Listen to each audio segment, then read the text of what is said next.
A disgraced young ex-SEAL lay half-buried in the snow behind an abandoned factory, his face bruised, his breath fading, and his past colder than the Minnesota wind. No one saw him fall, and no one knew why the woman waiting at home would later look at him not with anger, but with a strange, unreadable calm. Then a female FBI agent on leave was walking that lonely road with her faithful German Shepherd when the dog suddenly froze and stared into the white silence. What they found there would uncover a broken marriage, a buried military truth, and one wife's haunting reaction that made the mystery even darker. If you believe God can still lead the lost back into the light, leave amen. The afternoon light over Ash Barrow had that northern brightness that made even silence look polished. Snow from earlier in the week still lay in pale ridges along the roadside, hardened by cold and brushed silver by the sun. Beyond the old industrial quarter, the frozen lake held the sky in a sheet of dull metal, and the birch trees stood so still they looked less like trees than white candles set into the earth by some patient hand. Elara Quinn walked the narrow service road with one gloved hand in her coat pocket and the other resting lightly on the leash of her German Shepherd. At 30, Elara had the composed beauty of a woman who had spent years teaching her face not to reveal too much too quickly. She was tall and lean, with dark brown hair tucked beneath a knit cap, clear gray eyes that missed little, and a calm, controlled way of moving that made strangers trust her before they understood why. Her features were fine but not delicate, sharpened by long workdays and the private discipline of someone who had built her life on steadiness. She was home on leave to help her father recover from a minor surgery, and though she had told herself she would use the week to breathe, sleep, and remember how ordinary hours were meant to feel, her mind still moved like an engine that had not yet learned how to idle. Beside her, Valor moved with the grave confidence of a seasoned working dog. He was 5 years old, broad through the chest, powerful through the shoulders, with a rich sable coat dark along the back and warmer at the legs and throat.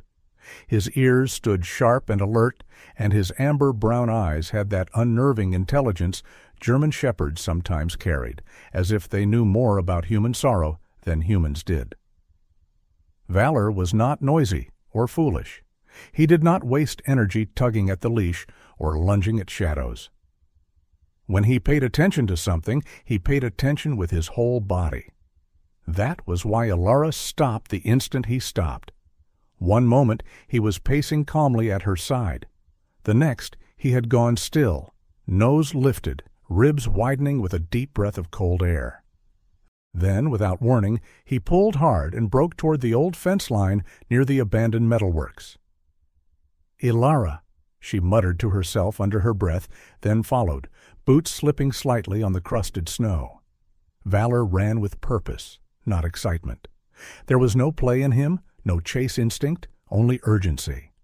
He led her around a collapsed section of fencing and toward a patch of drifted snow behind a rusted utility shed. That was where she saw him.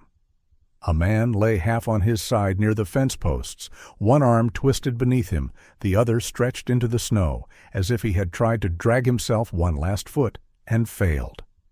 He looked to be in his late 20s. Even unconscious, he had the hard-built frame of someone shaped by punishment and repetition.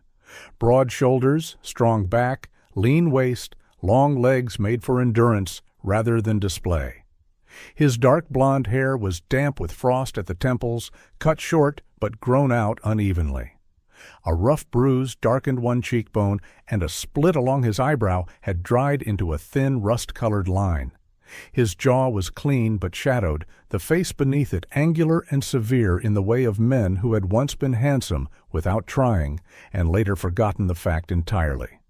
His winter coat was good quality, but worn hard at the elbows. One bootlace had come loose. His breathing was shallow, his skin pale with cold. Elara dropped to one knee beside him and checked his pulse. Alive, too slow, but steady. Nearby, the snow held a clumsy trail of prints staggering in from the direction of the road that passed Doyle's Tavern at the edge of town. There were deeper marks, too, signs of a struggle, or at least a man stumbling hard enough to almost fall more than once. Valor lowered himself beside the stranger and gave a low, restless sound in his throat, not fear, not aggression, something closer to concern. "Sir, can you hear me?" Ilara pressed gently against the man's shoulder. His eyelids fluttered, but did not open. He smelled faintly of whiskey, cold sweat, and old smoke. Underneath that was something else she could not place at first, a mineral tang that reminded her of wet rope, steel, and the sour memory of deep water. A sharp metallic clang rang somewhere inside the abandoned plant as loose sheet metal shifted in the wind, and the man's whole body jolted as if the sound had reached straight into a buried part of him. Then everything went still again, so suddenly the silence felt louder than the noise had been. Ilara called for emergency assistance and then for the sheriff's office. While she waited, she eased her spare scarf beneath the man's head and spoke to him in the same low tone she used with witnesses on the verge of panic and children who had forgotten how to breathe properly. "Stay with me. Help is coming." It was partly for him and partly for herself. She did not like finding broken things in beautiful places. The contrast always stayed with her longer than it should. Sheriff Owen Harrow arrived in less than 10 minutes with a deputy and an EMS unit close behind. Owen was the kind of man a northern town produced, like oak produced knots, solid, weathered, and impossible to mistake for ornamental. He was 59, wide in the shoulders, thick through the hands, with a lined face, iron-gray hair cropped short, and eyes that had learned long ago not to dramatize what patients could handle better. He gave Ilara one look, then the man in the snow, and said, "You really do know how to spend a vacation." It was dry humor, but kindly meant. At the station, after warmth, blankets, and basic treatment, the stranger finally gave his name, Jonah Mercer, 27. His voice came rough and low, like something dragged over gravel. He spoke only when asked directly, and even then each answer seemed to cost him effort. Ilara watched him from the far side of the room while a medic cleaned the cut near his brow. There was something frayed about him that went deeper than a tavern fight. He held himself like a man braced for impact even while sitting still. When the medic reached for a basin of water, Jonah's eyes snapped open fully for the first time, wild with a fear so sudden it almost looked like anger. "Don't let them touch the water," he murmured. Then softer, as if speaking to someone no one else could see, "Don't let them go under." The room changed around that sentence, only slightly, but Ilara felt it, not as evidence, as weight. An hour later, Lila Mercer arrived. She was young, maybe 23, with honey-brown hair pulled into a hurried knot and a narrow, fine-boned face made paler by worry. Her skin had the soft gold undertone of someone who looked warmer in summer, and her large, dark eyes were rimmed red from lack of sleep rather than recent tears. She was small beside Jonah's frame, but not fragile. There was resolve in the set of her mouth, the kind born from loving someone difficult for too long and refusing to lie to yourself about it. She thanked Owen, then Ilara, then crouched beside Jonah with careful hands and a voice so gentle it nearly broke the room in two. "You scared me." Jonah did not answer, but he looked at her the way men sometimes looked at church doors when they were not sure they deserved to enter. While Lila helped him into his coat, Valor stepped forward and sniffed once at the torn inner lining. A small metal fragment slipped free and clicked against the floor. Ilara bent first. It was part of a broken training tag, stamped with an insignia she recognized from Marine operations training. She did not pocket it. She only looked at it long enough to understand that Jonah Mercer had once belonged to a life built on water, order, and endurance. A deputy across the room muttered under his breath that Mercer had once been one of the promising ones. Before some ugly separation from the service, nobody explained the same way twice. Ilara told herself that was where her interest should end. This was Ash Barrow. Owen had jurisdiction. She was on leave. But as Lila guided Jonah toward the door, Valor remained planted in the middle of the station floor, staring after the man with ears pitched forward and body held tight. It was not the stare he gave liars. It was the stare he gave cliffs, thin ice, and rooms where grief had arrived before the words for it. That night, long after she returned to her father's quiet house, Elara sat alone at the kitchen table with the broken tag before her. On the back, almost erased by wear, was the shortened mark of a maritime training unit. Across town, in a dim apartment filled with the fragile quiet of people trying not to wake old storms, Jonah Mercer woke trembling from sleep, and miles away on the black frozen lake, the wind moved once across the ice like something ancient turning over in the dark. 4 days later, Elara Quinn saw Jonah Mercer again in the last place she had hoped to see him. The Ash Barrow Sheriff's Station was warm in the practical way northern buildings learned to be, with old radiators ticking, fluorescent lights humming softly overhead, and the faint scent of coffee, wool, and melted snow drifting through the hall. Elara had come only to drop off a signed statement related to the man she had found in the drifts beyond the old metalworks. She had no intention of stepping into anything deeper. Yet the moment she walked through the front room, she felt the air had changed. Sheriff Owen Harrow stood near the booking desk with one hand resting on his belt, his broad frame still and steady as a fence post in winter. Across from him sat Jonah, shoulders bent forward, jaw tight, one hand curled over the other, as if he were holding himself together by force alone. He looked worse awake than he had unconscious in the snow. The bruising along his cheekbone had darkened to a deep, ugly purple. There was a thin healing cut near his brow, and a day's rough shadow had come in over his jaw, giving his face a worn severity that age had no business claiming yet. Jonah was handsome in the hard, unfinished way some men were: sharp nose, strong mouth, pale gray-blue eyes that might once have been clear and easy, but were now clouded with something harsher. He had the body of a man trained to endure cold, pain, repetition, and silence, but none of that training helped the look in him now. He did not appear defiant. He looked like someone standing in the wreckage of a room he himself had set on fire and only just begun to smell the smoke. In the adjoining office, Lila Mercer sat wrapped in a borrowed cardigan, her fingers around a paper cup of water she had barely touched. Her hair, usually neat even in distress, had loosened around her temples, soft strands clinging to her cheeks. There was a faint bruise rising at one wrist, and her phone screen lay shattered in an evidence tray on the desk nearby. Up close, she seemed even younger than Elara had first thought, small and fine-boned, with a delicate throat, gentle mouth, and dark, watchful eyes that had gone too long without rest. But there was no weakness in her. Lila carried herself like a woman trying very hard not to break in front of people who might mistake tears for confusion. She knew exactly where she was.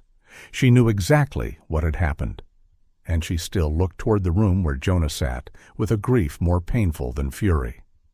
Owen gave Elara a glance that said, without words, that she had arrived at an inconvenient truth. "Neighbor called it in," he said quietly. "Heard furniture hit the floor? Heard her cry out." Elara nodded, then stepped into the office with Lila and closed the door partway behind her. She did not sit at once. She let the silence settle. People sometimes told the truth more honestly when they did not feel chased into it. Lila spoke first. "I'm not asking you to excuse him." Her voice was soft but remarkably steady, the voice of someone who had rehearsed strength in private long before tonight required it in public. "I just need you to understand, he wasn't always like this." Elara sat across from her then.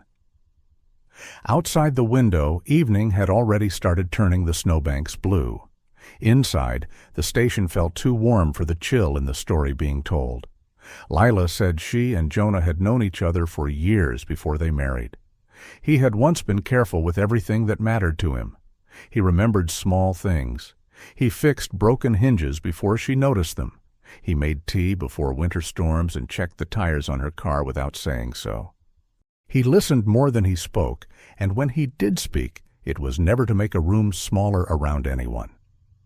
Then came the mission at sea, though she did not yet know all of it, and after that, the reviews, the separation, the quiet humiliation of returning home as someone people recognized but no longer knew how to place. The changes had come slowly at first. Sleeplessness, startling at sounds, staring too long at nothing. Then avoiding lakes, taps left running, even the sound of boiling water. Later came the anger, not constant, which might have been easier to name, but sudden and bright as broken glass. And beneath it, shame. So much shame it seemed to leak into the walls. "He needs to be stopped," Lila said, and at last her voice wavered. "But he also needs help. Those are not opposites." Ilara looked at her for a long moment.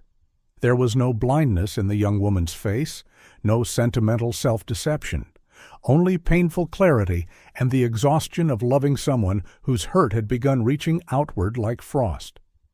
A metal tray slipped somewhere in the back hallway and struck the tile with a clean, ringing crash.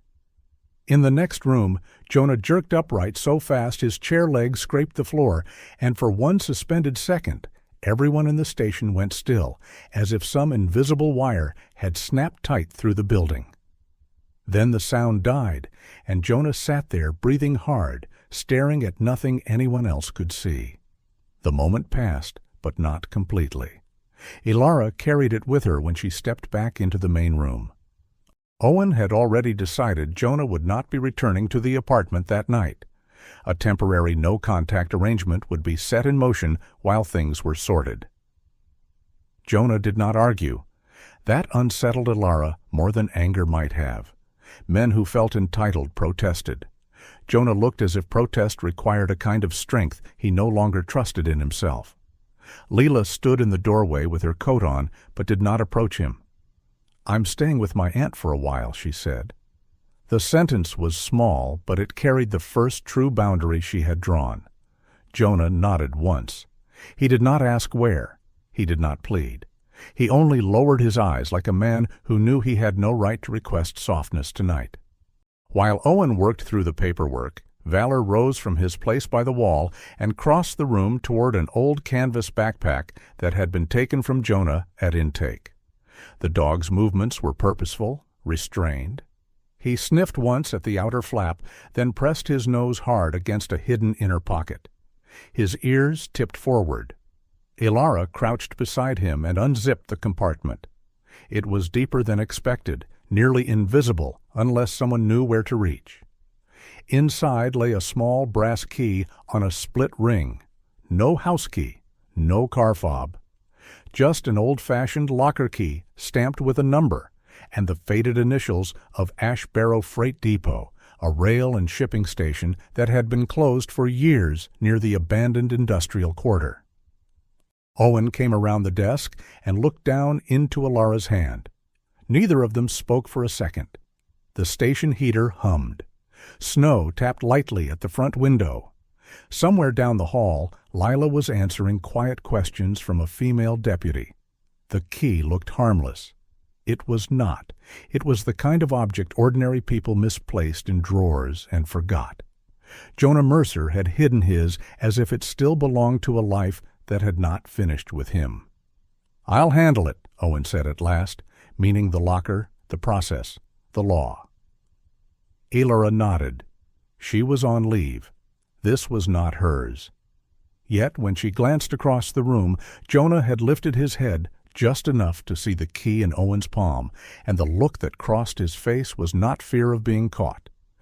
It was the grief of a man seeing one more door in his life swing open before he had decided whether he could bear what stood behind it. That evening, long after the paperwork was done and Lila had gone to her aunt's, Ilara rode with Owen to the old freight depot at the edge of town. The building stood half asleep under the winter moon, its windows dark, its loading platform drifted with snow, its line of rusted metal lockers waiting in the drafty corridor like old soldiers who had forgotten what they were guarding. Valor walked ahead, nails clicking softly on the concrete, then stopped before one locker near the end of the row. He did not bark. He only stood there, silent and intent. Under the weak beam of Owen's flashlight, the locker door showed the same number etched into the brass key, and across its paint, near the handle, were 4 pale scratch marks, thin and uneven, as if someone had once tried to open it with trembling hands on a night too cold to think clearly. The old freight depot stood at the far edge of Ash Barrow like a place the town had decided not to remember too clearly. In daylight it might have looked merely worn out, but at night, under a hard northern moon and the weak amber glow of Owen Harrow's flashlight, it seemed to belong to a quieter and more stubborn kind of loneliness. Snow had gathered in the cracks of the loading platform. Rust ran down the metal siding in dark, uneven tiers. Inside, the corridor smelled of iron, wet cement, and long settled dust. The lockers along the wall stood shoulder to shoulder, like tired men waiting for orders that had been canceled years ago. Sheriff Owen Harrow unlocked the marked door with the brass key they had found in Jonah Mercer's bag. He moved with the same calm force he brought to every difficult thing, broad hands steady, jaw set, heavy winter coat hanging from his thick frame like another piece of old northern weather. Owen did not waste words, and he did not dramatize what could be handled by patience. Alara Quinn stood beside him with her hands tucked into her coat pockets, watching closely and reminding herself again that she was here only as a witness, not the one in charge. Valor stood at her knee, sable coat deep and dark under the hall light, ears raised, body still with that unnerving attention that made him seem less like a dog at times and more like a silent judge. When the locker door opened, there was no grand revelation, no cinematic burst of hidden wickedness. What spilled out instead was smaller and sadder, and for that reason, far heavier. A folded military field jacket, worn pale at the elbows. A pair of boots wrapped in a plastic bag. 3 unsent envelopes with no stamps. A maritime training patch, a black notebook swollen slightly from old damp. And at the bottom, tucked inside a freezer bag as if someone had once tried to protect it from the one thing he feared most, a small waterproof USB drive. It was not the secret stash of a mastermind. It was the private ruin of a man who had once meant to come back for parts of himself and then lost the strength. Owen laid the items one by one on a steel table in the depot office while Alara photographed them for reference at his request. The overhead light buzzed softly, and the room's old radiator knocked every few minutes like a polite ghost. Alara opened the notebook first. Most of the pages held no dramatic confession, only brief lines written in a disciplined hand that seemed to press too hard into the paper. Dates, names, weather conditions, equipment notes, short phrases broken off mid-thought.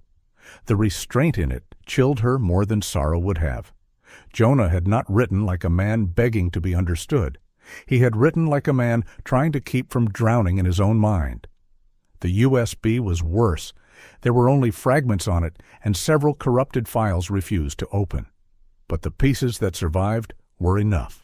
A few internal messages about a training operation at sea, a redacted draft report, blurred photographs of technical pages taken in haste. Certain terms appeared again and again: buoyancy test, load variance, nighttime boarding, equipment tolerance.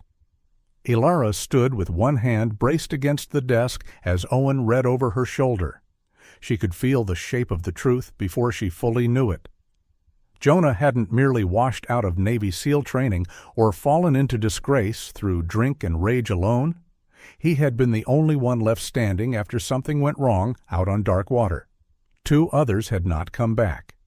And sometime after that, he had started telling a version of events that somebody above him did not want told too clearly. From somewhere deep in the depot came the sudden scream of a freight door shifting in the wind. Metal scraping metal in one long, aching cry. Valor jerked his head toward the sound, and for one suspended heartbeat, Alara saw not the old depot at all, but black water, steel, and one human hand slipping where it should have held. Then the sound was gone, and the room felt colder than before. Neither she nor Owen spoke for a moment after that. Owen was first to gather himself. "If this is what it looks like," he said, voice low, "then the worst thing in his life may not be the only worst thing he's done." It was not mercy. It was not absolution. It was simply a hard man's way of acknowledging that brokenness and guilt were not always born on the same day. Valor, who had remained quiet throughout, suddenly stepped toward the now empty locker and pressed his nose to the lower corner. He scratched once, then again, more sharply. Ilara crouched beside him.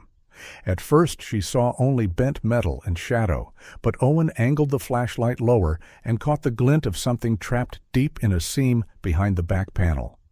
With the tip of a pocket knife and a patient hand, he worked it free. It was a military dog tag, dulled by time, edges nicked, chain missing. The stamped name was not Jonah Mercer's.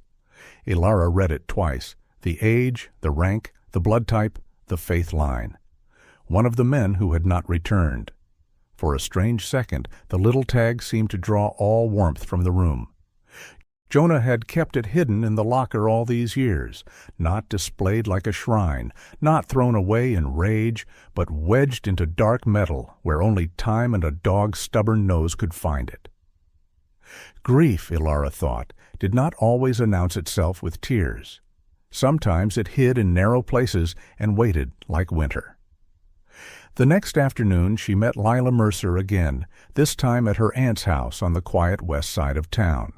The aunt, Denise Halpern, opened the door with the guarded hospitality of a woman who had spent 50 years protecting what was hers by being polite first and sharp second.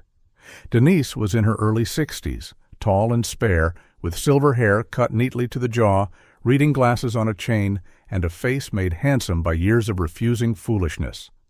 Her house smelled of cinnamon tea and laundry soap. She did not hover, but Ilara could feel her listening from the kitchen, while Lila sat on the sofa with a blanket folded over her knees, though the room was warm enough without it. In daylight, away from the station, Lila looked more tired than frightened, and somehow that seemed sadder. She told Ilara the change in Jonah had not happened in one wild turn. It had come in layers. First the sleepless nights, then the way he began checking locks twice, then 3 times. Then how the whistle of a kettle or the slap of water against the sink could make his whole body tighten. There were long silences after that, stretches when he sat by the dark window and seemed to be listening to something she could not hear. Drink came later. Shame later still. "He used to make a room gentler just by being in it," she said quietly. "Then one day I realized everybody in the room had started speaking softer because they were afraid of what might wake inside him." She did not excuse what he had done to her. She did not soften it, but she refused to pretend it had begun in their apartment.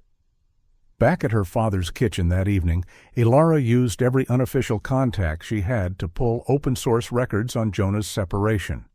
The public documents were thin to the point of insult, dates with missing context, evaluations with vague language, a psychological review appearing too soon after the incident to feel accidental, training commendations that stopped abruptly, no clean explanation, no honest sequence. Just a life narrowed on paper until it resembled a cautionary tale, easier for strangers to dismiss. Later that night, at the station evidence room, Ilara looked once more at the recovered dog tag under the lamp. The metal had been worn almost smooth in places, but on the back, beneath the stamped lines, there was a faint hand-scratched marking so small it nearly vanished unless the light hit sideways. Not a full set of numbers. Only part of one. A coordinate half-finished or half-hidden. Owen stared at it over her shoulder. Ilara said nothing.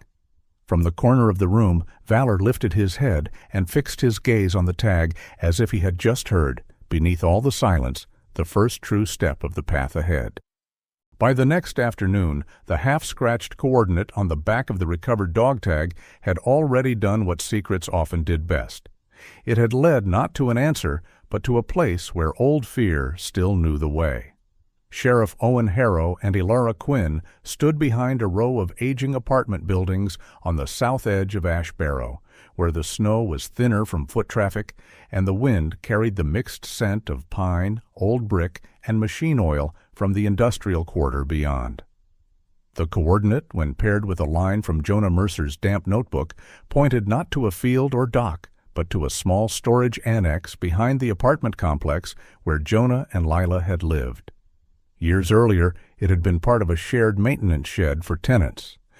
Later, it became the sort of place people used for whatever they did not want inside the home but could not bear to throw away. Elara kept reminding herself she was here only to assist Owen with observation and sorting, not to run anything official. Even so, her mind had not stopped moving since the dog tag. Ash Barrow looked bright and harmless in winter sunlight, but she had begun to understand that brightness in the north could be merciless. It showed every footprint clearly. It made it impossible to pretend a thing had not happened. Valor moved close to her leg, alert and measured. His sable coat caught pale light along the shoulders, and his ears were angled forward with that still exact attention that meant he was listening with more than hearing.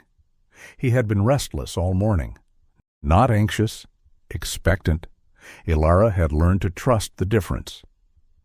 Lila Mercer had returned to the apartment that day under Owen's arrangement to collect clothing, papers, and a few personal things, while Jonah remained under temporary supervision elsewhere. She was not supposed to stay long.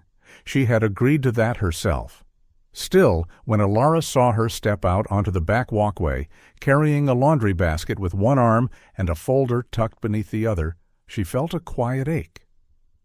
Lila looked slimmer than before, her posture held upright by will more than ease.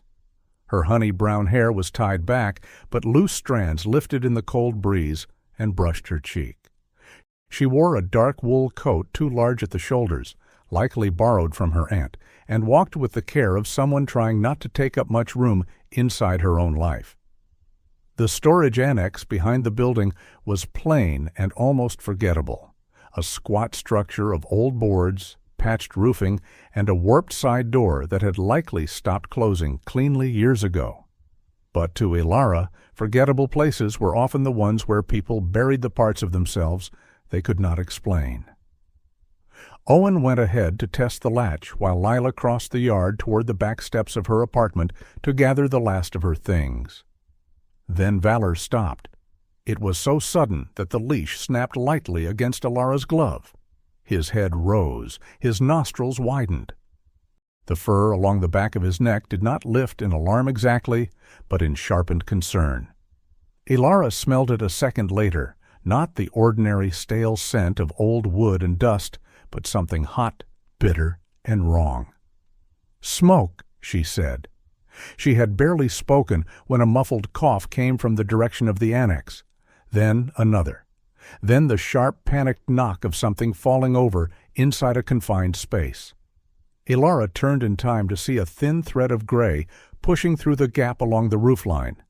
The back window of the annex flashed once from within, a violent pulse of orange light against the snow, and for one suspended heartbeat, the whole yard looked dipped in fire and ice together. Then the light vanished behind thickening smoke, and the cold afternoon seemed to hold its breath. "Lila!" Elara ran. Valor surged ahead, not wild, not reckless, but precise. He cut past the annex, veered to the side, then barked once, short, commanding, directional. Elara understood at once. The main door was jammed. He had found the weaker side entrance near the old utility bins. Owen was already circling from the other end, broad and quick despite his age, his boots biting into the packed snow.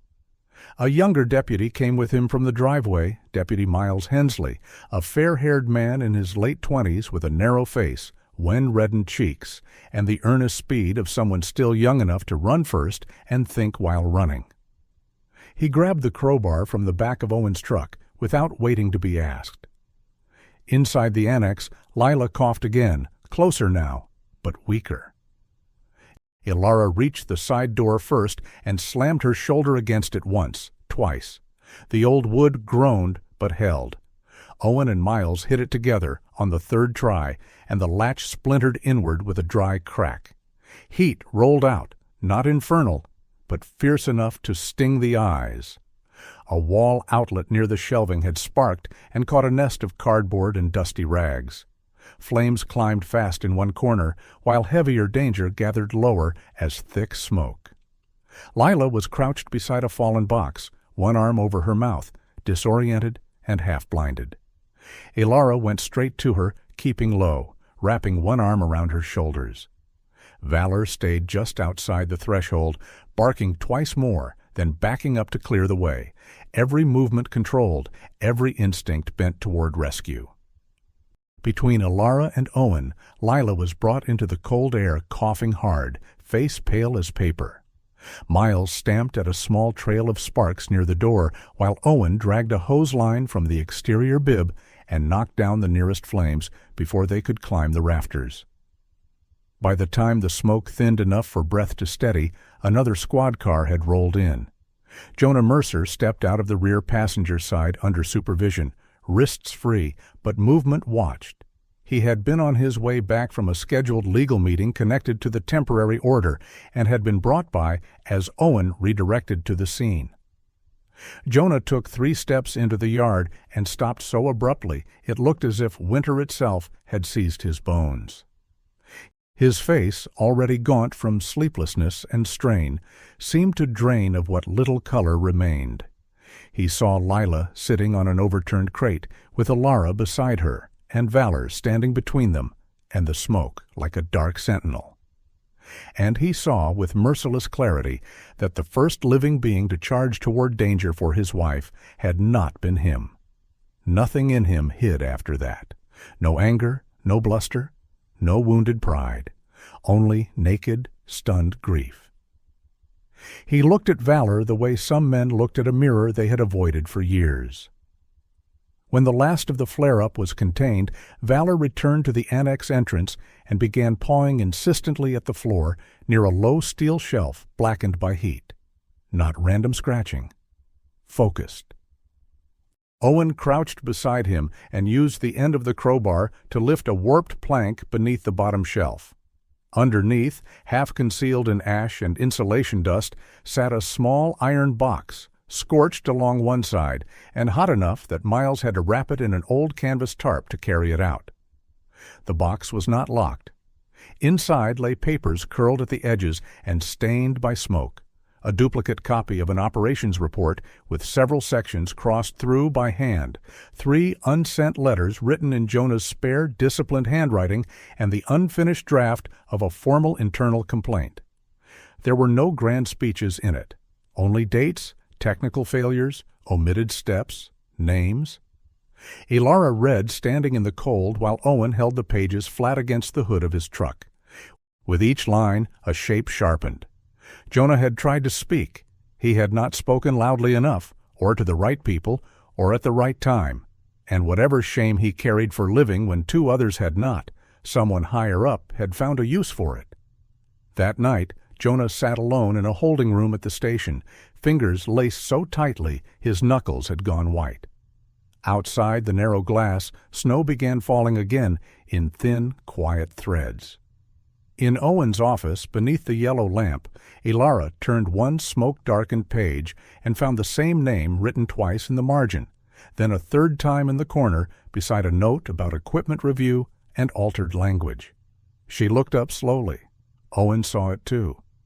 Between the charred iron box and the smell of old fire, one name now stood in the room like a door being opened. Calder Rusk. The morning after the fire behind the apartment building, Ash Barrow looked almost offensively clean. Snow lay bright along the curbs, sunlight rested on rooftops in a cold white sheen, and the frozen edge of the lake beyond town held the sky like a sheet of silver metal. But inside Sheriff Owen Harrow's office, the air felt close and used, heavy with paper, coffee, damp wool, and the stale scent of smoke that had followed the iron box in from the annex. Elara Quinn sat at the far end of Owen's desk with the charred documents spread before her in careful stacks. She had tied her dark hair back more tightly than usual, and the calm lines of her face looked sharper today, as if the truth had begun carving its own angles into her expression. Valor lay beside her chair at first, head on his paws, though his amber-brown eyes remained open. He was too disciplined to pace, but not too foolish to pretend he did not feel the tension in the room. Across from them sat Calder Rusk. Calder Rusk was the kind of man who had spent years learning how to look harmless in a pressed shirt.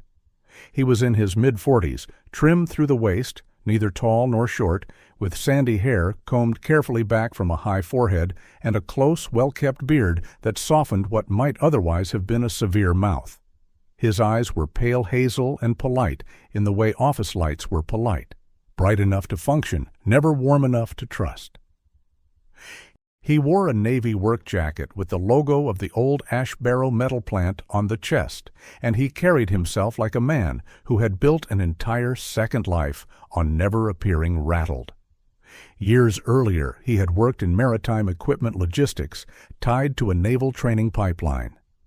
Now he was the safety manager at the shuttering plant, a respectable job in a respectable town, and he spoke in the precise, bloodless phrasing of someone who had survived institutions by learning exactly how much truth they could bear at once. Owen conducted the meeting as he should. He asked direct questions, gave Rusk room to answer, and did not waste time pretending the smoke-darkened papers on the desk meant nothing. Elara's role was smaller, unofficial, and therefore, in some ways, more dangerous. She read, compared, and listened. Rusk claimed the paperwork from the box was incomplete and probably misunderstood. He said the operation in question had been reviewed according to established protocol. He said the incident at sea had been an unfortunate convergence of conditions. He said the surviving trainee, Jonah Mercer, had later displayed concerning instability. Each phrase fell from his mouth too smoothly, with exactly the same shape it wore in the old report fragments. That sameness chilled Elara more than any open lie could have. Valor rose without sound and stood very still, facing a low locked cabinet against the wall behind Rusk's chair. He did not bark, he did not growl, he only held himself in a line of dark, controlled attention that made Elara glance up. Rusk noticed the dog then, and smiled with the kind of mild amusement people used when they hoped to diminish what they feared. "He doesn't like me," he said. Owen answered before Elara could. "He's not required to." By noon, after Rusk had left with his careful sentences and careful hands, the desk held enough pieces for a story to begin standing upright. Jonah Mercer had not simply been one more damaged young man swallowed by military pressure and his own bad decisions. He had been the third member of a small team assigned to a nighttime boarding exercise at sea in rough conditions. 2 others had gone into the water and never returned. The technical language across the pages was dry, but the meaning beneath it was not. Load weight exceeded safe practical limits. Flotation support had been inadequate against real operational burden. Full buoyancy verification had either been rushed or treated as procedural theater. In less than a minute, 2 lives had vanished below black water, and Jonah had come back carrying not only memory, but the unbearable accusation of survival. A fluorescent tube above Owen's filing cabinet flickered once, then burst into a sharp spit of white light and glassy sound. And for one breath the whole office flashed bright as lightning over winter water. Elara flinched. Valor's head snapped up. And in the doorway, where no one had noticed him step in, Jonah Mercer went completely still, as if that one crack of light had opened a trapdoor beneath his feet. He had been brought in from the holding room at Owen's request, not handcuffed, not free either, but worn down to the point where neither label seemed adequate. Jonah looked older than 27 that afternoon. His bruises were fading into yellow and violet shadows, but the greater damage sat elsewhere, in the hollows beneath his eyes, in the tension across his mouth, in the way his shoulders never fully lowered. He was built like a man who had once trusted his own strength. Broad across the chest, narrow at the hips, with long scarred hands and a face all planes and restraint. Whatever beauty had ever lived there had been weathered by sleeplessness and shame into something harsher, but not empty. Nothing about Jonah was empty. He was full of the wrong things, and knew it. For a while he said nothing. Owen did not press.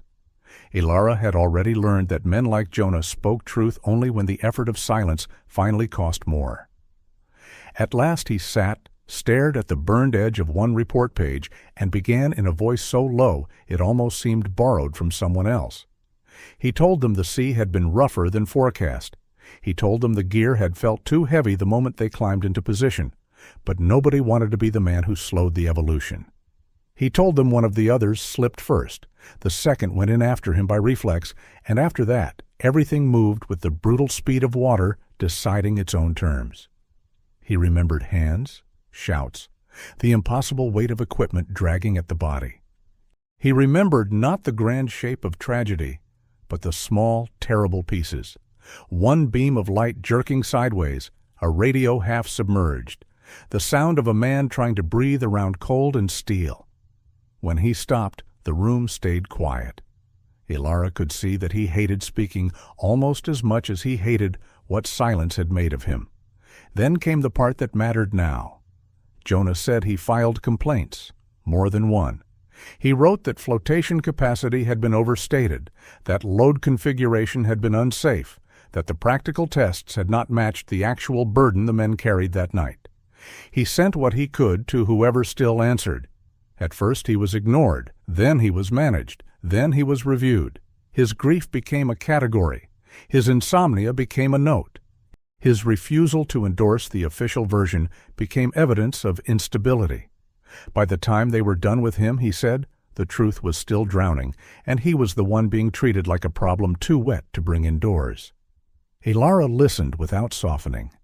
The story moved her, but not away from what else had happened. "What they did to you matters," she said at last. "What you brought home also matters." Jonah's eyes closed for a moment. "I know." She did not let him turn away. A ruined life is not a license to ruin someone else's peace. He opened his eyes again then, and whatever resistance once lived in him seemed finally too tired to stand. "I know," he repeated, but this time the words held no defense, only grief stripped of performance.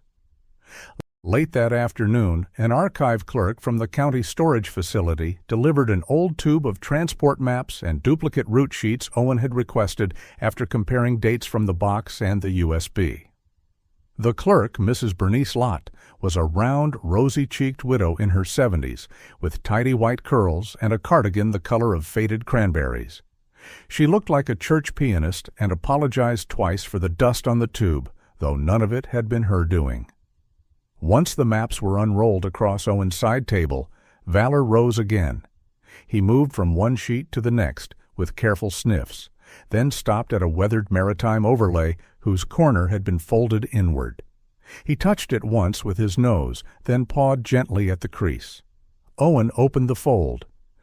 Beneath it, almost hidden from casual view, was a hand-circled coordinate mark that did not match the location in the public report. Ilara laid the documents side by side, the altered draft from the box, the fragments from the USB, the equipment notes, the map. The discrepancy was no longer theoretical, it was structural. The official version had not merely been incomplete, it had been cleaned. That night, Owen transmitted copies through the proper channels to the state investigators and the relevant federal office. Ash Barrow, for all its cold beauty and close-kept habits, was no longer large enough to contain the story. Ilara stood by the window while the fax machine and scanner hummed in patient succession, each page leaving the room like a bird being forced back into weather.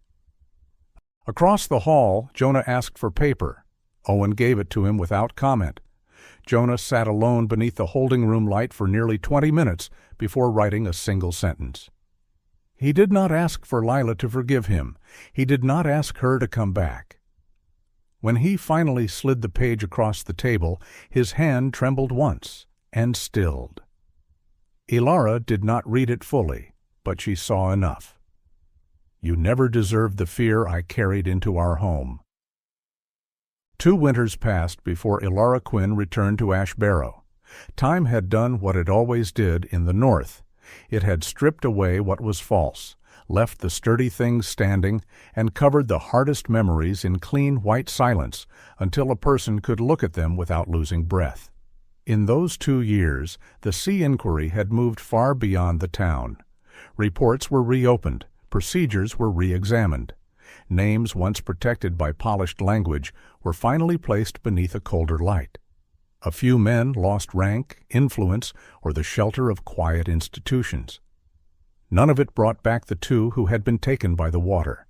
None of it erased what Jonah Mercer had done inside his own home. But truth, once allowed into the room, had stopped bending around the wrong people. Jonah's road had been long and without glory. He did not step from shame into peace in one clean motion. He entered treatment. He stopped drinking. He sat through counseling sessions in rooms painted soft beige, where the clock seemed louder than comfort and every sentence cost him pride. He learned to name panic before it became anger. He learned to leave a room before his silence grew sharp. He learned that remorse was not the same as repair, and that love, if it meant anything at all, had to become safety before it could ever ask to be trusted again. Lila Mercer did not return to him quickly, and she was right not to. She lived apart for months, then longer. She met him only with support present at first. She allowed no shortcuts, no sentimental speeches, no easy absolution. What came back between them came slowly, like ice melting from roof edges in March, drop by careful drop, never all at once. Ilara had left Ash Barrow after the official handoff, carrying with her the memory of a man in the snow, a young wife with brave eyes, and a dog who had listened to truths no one else had wanted to hear. Work reclaimed her, cities reclaimed her, airports, hotel rooms, interviews, reports. Yet the town remained in some quiet chamber of her mind. So when a federal training review brought her within a few hours of northern Minnesota in late January, she took the detour without telling herself it mattered very much. Valor came with her, older now by 2 winters, though he wore age with the dignified gravity of a seasoned guardian. His sable coat had silvered slightly around the muzzle. His gait was slower at the start of a cold morning, but once he settled into motion, the old steadiness returned. He still held his head high. He still watched the world as if it were always on the verge of saying something important. Ash Barrow looked almost unchanged when she drove in. The lake still lay broad and metallic beneath a pale sky. The birch trees still stood like candles along the road. The old industrial quarter still kept its stern silhouette at the edge of town. Yet the place felt lighter to her now, as if one buried thing had finally been brought into the open, and the land itself had exhaled. Ilara drove to the street where Jonah and Lila now lived, farther from the apartment complex and closer to the quieter outskirts where modest homes sat with their porches turned toward the snow. She had not called ahead. Part of her had not wanted the visit arranged into politeness. The house came into view with warm yellow light in the windows and smoke lifting in a thin gray ribbon from the chimney. It was not large, but it was tended. The porch steps were clear. A child's sled rested on one side beneath a dusting of snow. There were evergreen branches tied with plain red ribbon along the rail. Not fancy, just cheerful in a way that suggested effort rather than display. Ilara had barely stepped from the car before the front door opened. Lila appeared first, and for one suspended moment, Ilara almost did not recognize her, not because her features had changed, but because the fear had left them. She was still fine-boned and dark-eyed, still gentle in movement, but now she wore her gentleness without tension. Her hair, longer than before, fell in a soft brown wave over one shoulder. Her face held a calm brightness that belonged not to innocence, but to survival. She had become a woman who knew what she would not live through again, and that knowledge had made her both softer and stronger. When she smiled, it was not the careful smile of someone trying to reassure strangers. It was the real thing, surprised and warm. "Ilara," she said, and the name came out like a lamp being lit. Jonah stepped into the doorway behind her, taller than the frame seemed meant to hold, his shoulders still broad, but no longer wound tight with invisible wire. The harshness that had once lived in his face had not disappeared entirely.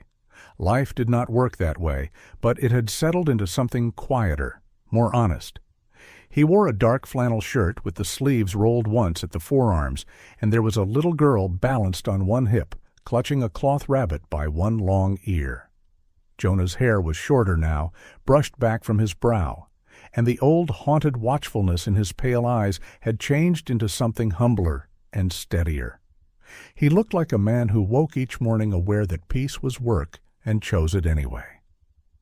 The child stared at Ilara with that solemn wonder reserved for very young children and animals. She could not have been more than a year and a half old, all soft winter cheeks, knitted leggings, and bright, curious eyes the color of dark tea. A faint cowlick stood up at the crown of her head, giving her the look of someone already engaged in private negotiations with the world. "This is Rosie," Lila said. The little girl blinked, then laughed suddenly at Valor, as if she had known him in some older story. A burst of quick paws skidded across the wooden floor inside, followed by the delighted clatter of claws and a sharp puppy bark, and a young dog came sliding into the doorway in a tangle of legs, sunlight-colored ears, and joyful confusion. The sound cracked the stillness wide open for a heartbeat, and then the whole porch filled with laughter. The new dog was a young shepherd mix, perhaps 10 months old, with a tawny coat, white blaze on the chest, and one ear that stood up while the other remained charmingly undecided. His name was Finn. He had been adopted from a regional rescue center the previous spring after Jonah and Lila had agreed that a house with room for healing might also have room for one more life-needing gentleness. Finn was all energy where Valor was composed, all bouncing devotion and eager eyes. He circled Valor with instant admiration, then sat abruptly as if he had remembered halfway through his own enthusiasm that elders deserved respect. Inside, the house smelled of cinnamon, fresh bread, and cedar from the stove. Rosie toddled from Jonah to Lila, then toward Valor with fearless delight, her small mittened hand landing against his shoulder. Valor accepted the touch with the solemn patience of an old knight receiving a child's blessing. Finn bounded around them, then came back with a knitted sock in his mouth as if gifts were the natural price of friendship. The living room was simple and warm, a braided rug, a worn armchair, books stacked without self-importance, children's blocks near the hearth, and 2 dog beds occupying more space than propriety demanded. Nothing in the room felt staged. That was what moved Ilara most. The peace here had not been arranged for her. It had been lived in. Over tea and bread still warm from the oven, she learned the shape of the years she had missed. Jonah still attended counseling. Some winter sounds still tightened something behind his ribs. Lila still grew quiet when late January storms set in. There had been hard days. There would be more. But the house was no longer ruled by fear. It had rules now of a different kind. Speak before silence hardens. Step outside before anger grows teeth. Ask for help before pride becomes poison. Lila spoke of these things plainly, without embarrassment. Jonah did not interrupt or soften them. He listened the way a man listens when the cost of not listening has already broken his heart once. When evening deepened, Ilara rose to leave. Through the front window, she saw Jonah lift Rosie high enough to make her squeal, saw Lila reach up to straighten the scarf at his neck, saw Finn tumble clumsily across the rug, while Valor settled by the stove like a dark, faithful punctuation mark at the end of a long sentence. It struck Alara then that miracles did not always come with thunder. Sometimes they arrived as discipline, apology, winter light, and the ordinary mercy of people who had finally learned to stop passing pain from one soul into another. Before she turned the car onto the road, she glanced in the mirror. Valor, in the back seat, looked once through the rear window toward the bright little house they were leaving behind. 2 years earlier, he had found a man lying in the snow, almost lost to cold, shame, and memory. Now he left behind a home lit from within, a child's laughter, and 2 people who had learned that love was not proven by endurance of fear, but by the steady building of safety. Above Ash Barrow, the winter sky stretched clear and high, and this time nothing in it seemed to be sinking.